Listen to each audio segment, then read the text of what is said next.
اس تکلیف کو صبر کے ساتھ برداشت کرنے سے۔ اگر وہ واویلا کرتا ہے، ناشکری کے کلمات کہتا ہے، تو تکلیف تو ختم نہیں ہوتی لیکن اجر زائل کر دیا جاتا ہے۔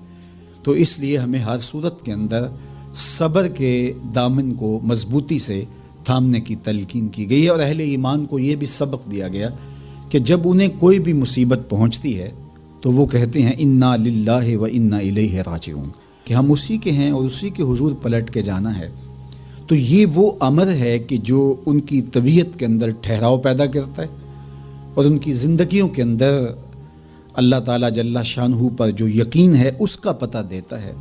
اگر مصیبت کو اللہ کی طرف سے سمجھ کے مان کے صبر کیا جائے، اس کو مقدور سمجھا جائے، اس پر واویلا نہ کیا جائے، اللہ کی نافرمانی کا کوئی کلمہ نہ بولا جائے، اپنے عقیدے میں تزلزل نہ آنے دیا جائے، اپنے رویوں کی خوبصورتی کو زائل نہ ہونے دیا جائے، تو اس کا مطلب ہے کہ وہ شخص مومن ہے، اس کا یقین ہے کہ یہ اللہ کی طرف سے ہے۔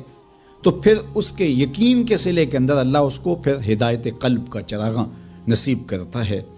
اور فرمایا واللہ بکل شیء علیم، اور اللہ ہر شے کو جاننے والا ہے، اسے پتہ ہے کہ کسی پر مصیبت نازل کیوں کرنی ہے، اور اس مصیبت سے اس کا امتحان لینا مقصود ہے، اس کے درجوں کو بلند کرنا مقصود ہے، اس کے گناہوں کو معاف کرنا مقصود ہے، اس کو کسی آزمائش میں ڈال کر کے اس کو مزید کندن بنانا مقصود ہے، یا اس کا کیا مقصود ہے، اس کو سزا دینا مقصود ہے، یہ اسے پتہ ہے۔ تمہارا رب تمہاری طرف آنے والی جو تکلیفیں ہیں ان کے اندر ہزارہا پنہا حکمتوں سے واقف ہے۔ یہاں یہ بات بھی سمجھنے کے قابل ہے کہ جو شخص مصیبت کے آنے پر صبر اور استقامت کے ساتھ اس سے نپٹتا ہے اور اللہ پر جو اس کا یقین ہے اس میں تزلزل پیدا نہیں ہونے دیتا، کل من عند اللہ، اے محبوب فرما دیجئے جو کچھ ہے وہ تمہارے رب کی طرف سے، یہ اس کا خیال اور فکر ہے کہ یہ میرے اللہ کی طرف سے، تو پھر اس مصیبت کو ٹالنے والا بھی وہی ہے۔ تو اگر یہ اس کا عقیدہ پختہ تھا تو پھر وہ مالک کی دہلیز چھوڑ کے، مالک کی چوکھٹ چھوڑ کے کسی اور دہلیز پہ نہیں جائے گا، کسی اور چوکھٹ پہ نہیں جائے گا، وہ اس مصیبت کو دور کرنے والا مؤثر حقیقی اللہ کو ہی جانتا ہوگا اور اسی کے حضور دعائیں کرے گا، التجائیں کرے گا، کسی شرک کا ارتکاب نہیں کر سکتا ہے، اور وہ مالک کی دہلیز سے کبھی روح گردانی نہیں کر سکتا، بلکہ اس تکلیف کے آنے سے وہ اپنے رب کے ساتھ اور زیادہ جڑ جائے گا۔ اور اگر وہ صبر کرے تو یہ اس کا ایک مرتبہ ہے کہ وہ حوصلے کے ساتھ اس تکلیف کو برداشت کرے، اور دوسرا مرتبہ جو اس سے بڑھ کر ہے کہ اس پہ اللہ کی رضا کے سانچے میں اپنے آپ کو ڈھال لے کہ جے سونا میرے دکھ وچ راضی، میں سکھ نو چلے ڈاواں۔ اگر وہ اس بات پہ راضی ہے تو کوئی بات نہیں ہے، میں اس پہ راضی ہوں کہ میرے رب کی یہ رضا ہے۔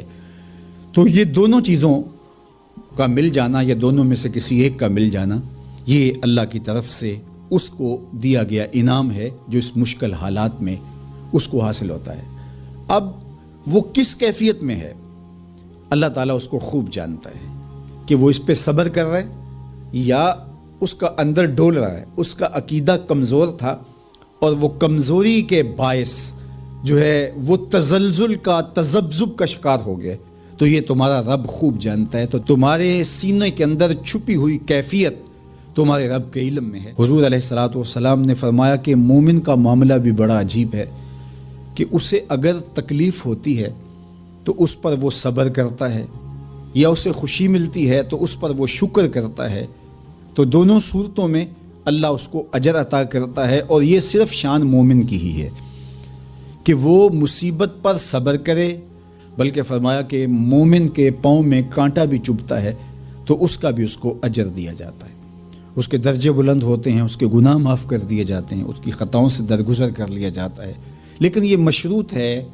حضرت جابر رضی اللہ تعالیٰ عنہ فرماتے ہیں کہ رسول کریم صلی اللہ علیہ وآلہ وسلم نے ارشاد فرمایا، اللہ اکبر، دیکھیے کہیں کہا گیا کالا کالا نبی صلی اللہ علیہ وسلم، کہا گیا کالا کالا رسول اللہ صلی اللہ علیہ وسلم، کہیں کہا گیا کالا کالا ابو القاسم صلی اللہ علیہ وسلم، کیسے رنگ ہے۔ حضرت عائشہ بھی روایت کرتی ہیں حضور کی حدیث، تو کبھی نہیں کہتی کہ کالا کالا زوجی، میرے شوہر نے کہا، وہ بھی کہتے ہیں کالا کالا رسول اللہ۔ میرے رسول نے کہا. حضرت عباس روایت کرتے ہیں تو کبھی نہیں کہتے کہ میرے بھتیجے نے کہا, وہ بھی کہتے ہیں قال قال رسول اللہ صلی اللہ علیہ وسلم. اللہ اکبر. حضرت علی روایت کرتے ہیں, حضرت علی حضور کے بھائی لگتے ہیں نا, تو کبھی نہیں کہتے قال قال اخی, میرے بھائی نے کہا, وہ بھی کہتے ہیں قال قال رسول اللہ صلی اللہ علیہ وسلم. اللہ اکبر. یار رسول کا رشتہ کتنا بڑا رشتہ ہے. تو کوئی نہیں کہتا میرے شوہر نے کہا ہے, کوئی نہیں کہتا میرے بھتیجے نے کہا ہے, کوئی نہیں کہتا کہ میرے بھائی نے کہا ہے, سارے کہتے ہیں میرے رسول نے کہا ہے. تو یار یہ کتنا بڑا رشتہ ہے, کتنا عظیم رشتہ ہے. تو اس رشتے کے ساتھ فخر ہوتا ہے, ناز ہوتا ہے. اللہ اکبر. تو یہ کیا کہتے ہیں, قال ابو القاسم. اب یہ کہتے ہیں قال قال رسول اللہ صلی اللہ علیہ وسلم. رسول کریم صلی اللہ علیہ وسلم نے ارشاد فرمایا, اردت علی النار, میرے اوپر جہنم کو پیش کیا گیا. میں نے جہنم کا ملاحظہ کیا تو میں نے وہاں ایک عورت کو دیکھا, اس کی ایک بلی تھی. اس بلی کی وجہ سے اس کو میں نے عذاب میں مبتلا دیکھا.